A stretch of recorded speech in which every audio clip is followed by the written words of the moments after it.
Imagine waking up tomorrow with $10,000 in your bank account. For most people, that sounds like freedom, a new phone, a better car, a vacation, maybe a few expensive things they have been wanting for years. And the interesting part is that give that same $10,000 to someone who already knows how wealthy people think, and they might barely even change their lifestyle at all. Instead, they ask one question, and the question is, how can I make this money produce more money?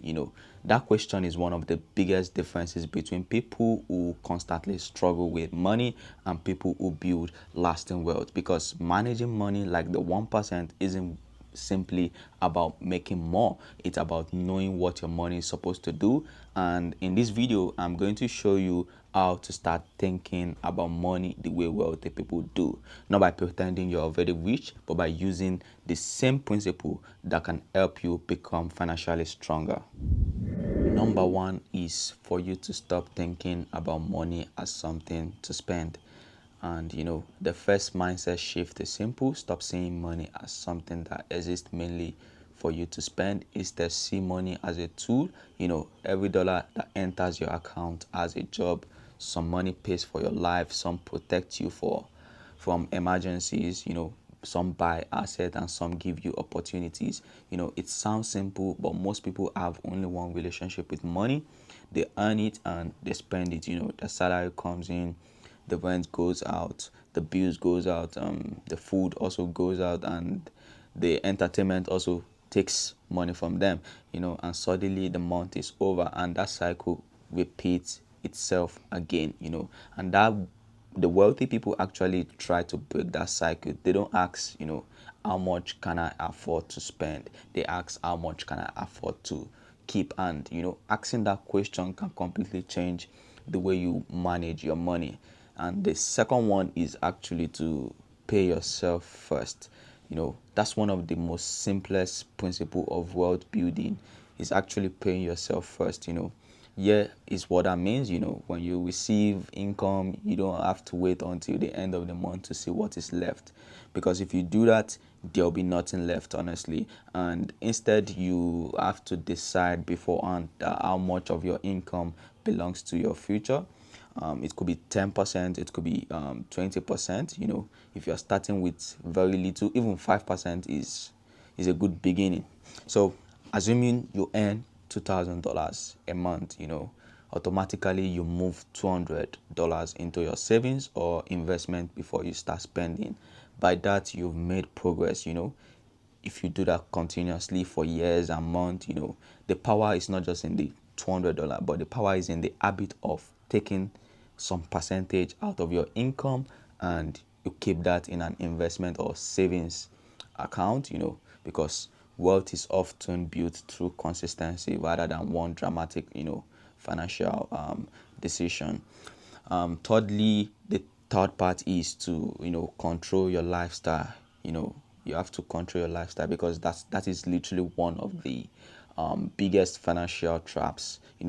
Lifestyle inflation. You earn more, so you spend more. You buy unnecessary things and you think, okay, you can earn more, you spend more. And if it doesn't work like that, because if you are making twice as much money as before and somehow you're still living paycheck to paycheck, you know imagine someone earning $3,000 a month and they got a promotion and start earning $5,000 a month. Instead of investing the extra 2,000, they literally upgrade their apartment, they buy a more expensive car, buy more expensive things, eat at expensive restaurants, trying to take more vacations, and suddenly that new lifestyle requires almost all of their new income, and they literally got rich on paper but not in reality.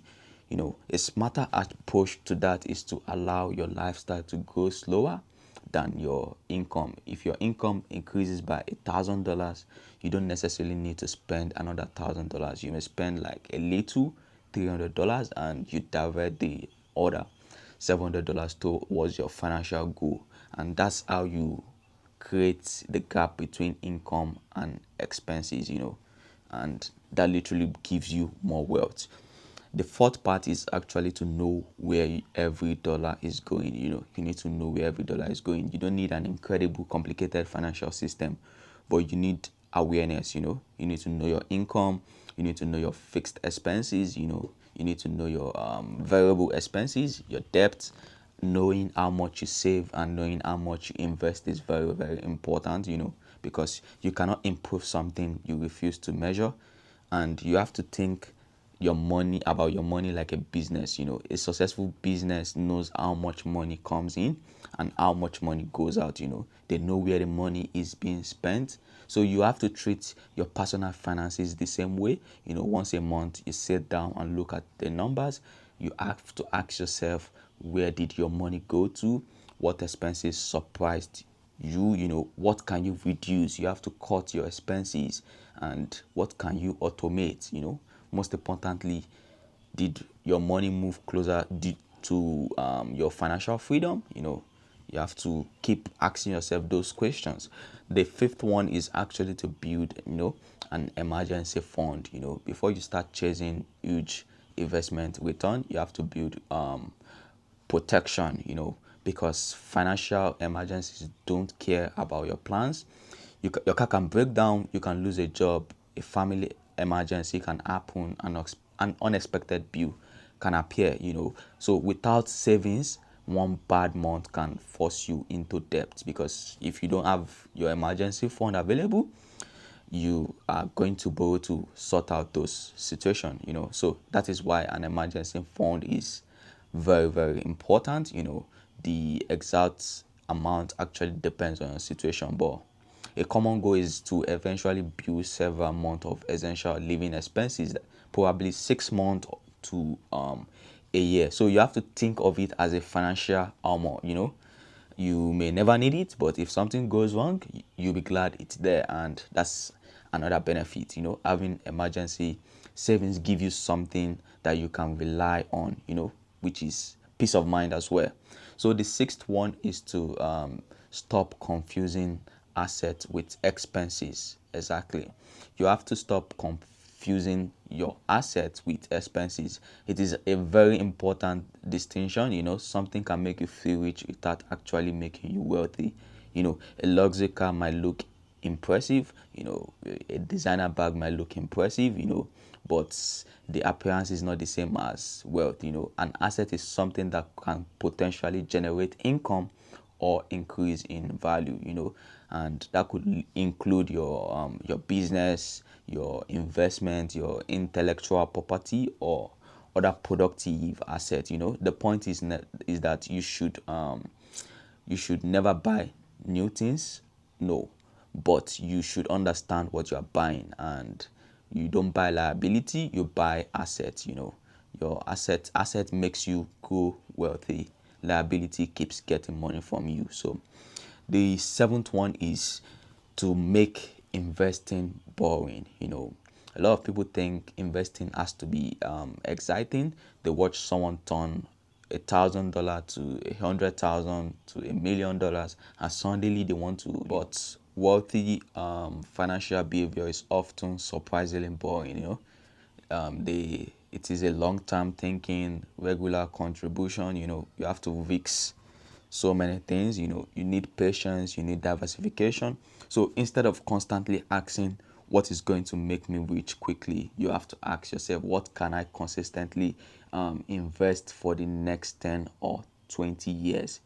For many people, diversified low cost investment can be part of that strategy.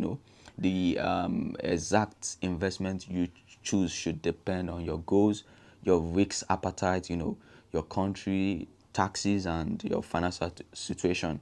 So the principle still remains: don't build your financial future around getting lucky, but build it around staying invested and making disciplined decision. Lastly, you have to use your debt carefully.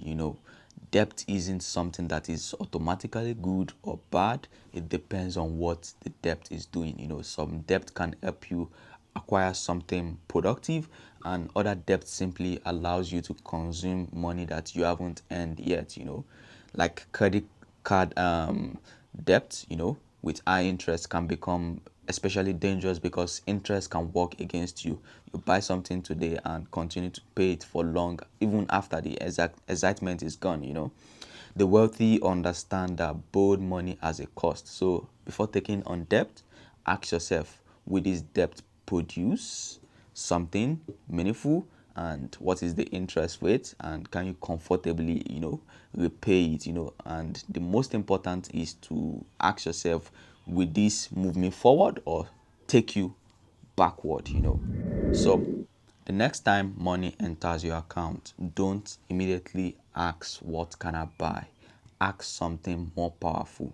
What can this money become? Because once you stop treating money as something to consume and you start treating it as something to build with, your entire financial life can change, and that is how you start managing your money like the 1%.